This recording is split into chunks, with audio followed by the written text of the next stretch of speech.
قارون موسیٰ علیہ السلام کے زمانے کا ایک ایسا مالدار شخص تھا جسے اللہ نے قرآن میں فرمایا ہم نے اسے بہت سے خزانے دی۔ اس کے خزانوں کا اندازہ آپ اس بات سے لگا سکتے ہیں کہ اس کے خزانوں کی چابیاں 70 اونٹوں پر رکھی جاتی تھیں، تو پھر آپ سوچئے اس کے پاس کتنے خزانے ہوں گے۔ پر جب زکوٰۃ کا حکم آیا تو موسیٰ علیہ السلام کی قوم بنی اسرائیل پر 25% زکوٰۃ فرض کی گئی، لیکن قارون پر جب بات آئی تو اس نے موسیٰ علیہ السلام سے کہا اپنے رب سے میرے لیے کچھ کم کرواؤ۔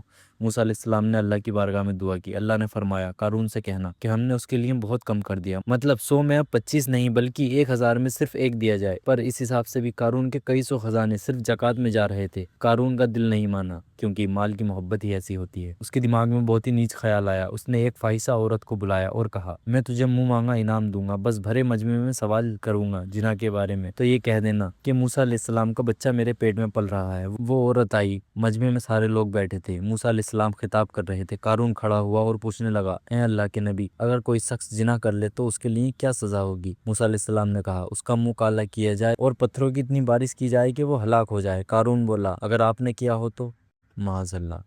حضرت موسیٰ علیہ السلام کو جلال آ گیا اور آپ نے کہا اللہ کی پناہ، میں جاہلوں میں سے نہیں ہوں۔ نبی معصوم ہوتے ہیں، ان کے اندر گناہ کی کیفیت نہیں ہوتی۔ پھر قارون نے اس عورت کو کھڑا کیا، وہ عورت کھڑی ہوئی پر موسیٰ علیہ السلام کی طرف دیکھ کر کانپنے لگی۔ موسیٰ علیہ السلام نے کہا کہو کیا کہنا ہے تمہیں؟ اس عورت نے کہا اے لوگو، قارون نے مجھے منہ مانگا انعام دینے کا لالچ دیا اور یہ بھی کہا موسیٰ علیہ السلام پر الزام لگائے کہ میرے پیٹ میں ان کا بچہ پل رہا ہے۔ پھر اس عورت نے کہا یہ اللہ کے نبی ہیں اور پاک۔ پھر موسیٰ علیہ السلام نے زمین کو حکم دیا اے زمین پکڑ لے اسے۔ زمین پھٹی، قارون اندر دھسنے لگا۔ جاتے جاتے اس نے کہا اے موسیٰ، تم مجھے زمین میں دھسا کر میرے خزانوں پر قبضہ کرنا چاہتے ہو؟ موسیٰ علیہ السلام نے پھر زمین کو حکم دیا رک جا، پہلے اس کے خزانوں کو غبار بنا دے۔ پورے خزانے ریت بن گئے۔ قارون رونے دھونے لگا۔ پھر آپ نے زمین کو حکم دیا، زمین پھٹی اور قارون ہمیشہ کے لیے اندر چلا گیا۔ مصر کے الفیوم شہر میں آج بھی ان خزانوں کی ریت موجود ہے۔ اس جگہ کا نام آج بھی بحر قارون ہے۔ اس واقعے سے ہمیں یہ سبق ملتا ہے کہ اللہ نے جو مال ہمیں عطا کیا اس کا اچھے سے حساب لگا کر اس کی زکوٰۃ ضرورت مندوں تک پہنچائی جائے۔ ایسے ہی ویڈیو کے لیے سبسکرائب کر لو بھائی۔